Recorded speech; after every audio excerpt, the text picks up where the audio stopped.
Today, I'd like to talk about emotional investment or investing our fragile emotion in the events of every day.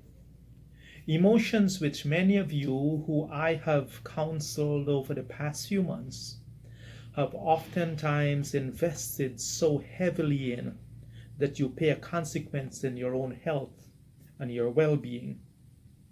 In these times of so much confusion, tumultuous political conditions, riots and fightings, situation in which everyone seemed to want to pick a side, and with social media and the ability to let the world know our emotions in a single second, we have seen so many cases where the spread of dislike and hate and arguments are ongoing and increasing.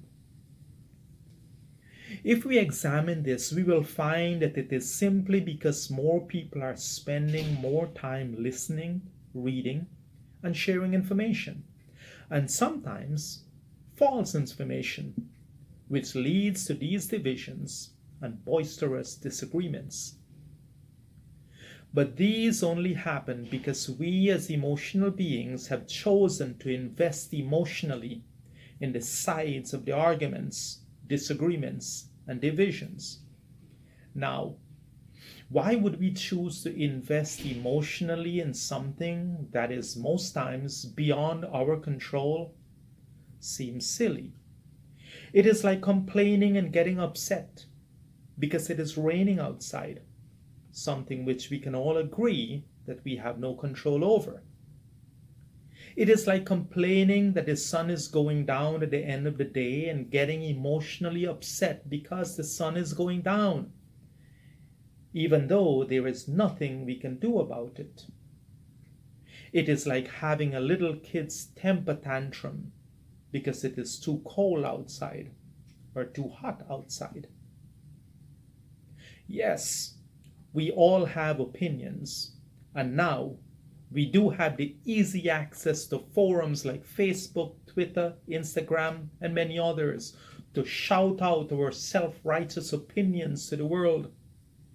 And for some of us, God forbid if others dispute or disagree with our opinions, then hidden and safe behind our phones and computers, we lash out violently with words of hate and dislike. We wield mercilessly the verbal sword of defiance, disapproval, and dissent.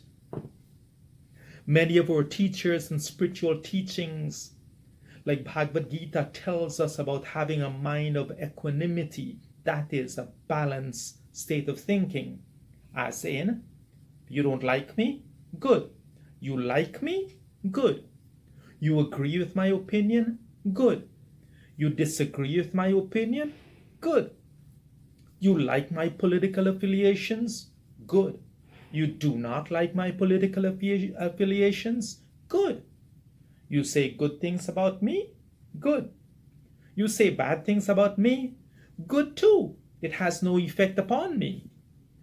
You see, there is no hate, there is no dislike, there is no animosity, there is no resentment, and more importantly, there is no judging. There is absolutely no need to becoming enemies with anyone because we disagree or we have different opinions. We must remember that the opinions totally depend on perspectives, and most of us do not see everything at the same level or understand the same things at the same level for many different reasons. A few of these are the correct information, the level of intellect, and the ability to rationalize, and so forth.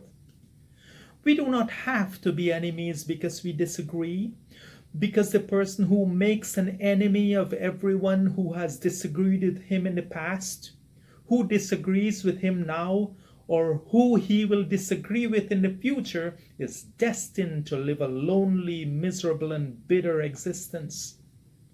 Be not this person, my friends.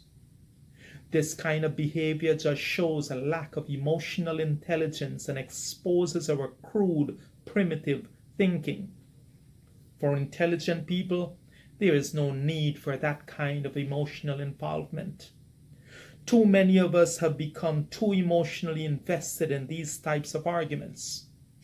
We must understand that yes, we can have an opinion, and others can also have a different opinion without us becoming enemies, without us creating an atmosphere of hate and dislike, and without stooping to using language that separates and divides even sons and daughters from their families, and sisters and brothers from each other.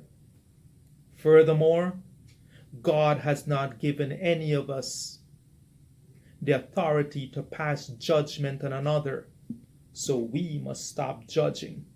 So today, my simple message is this: we must understand that we do not have to emotionally invest in every single one of our opinions, and that when we refuse to invest emotionally in these silly things, that life itself becomes easier, life becomes less stressful, life becomes more peaceful, and we become healthier and happier as a result.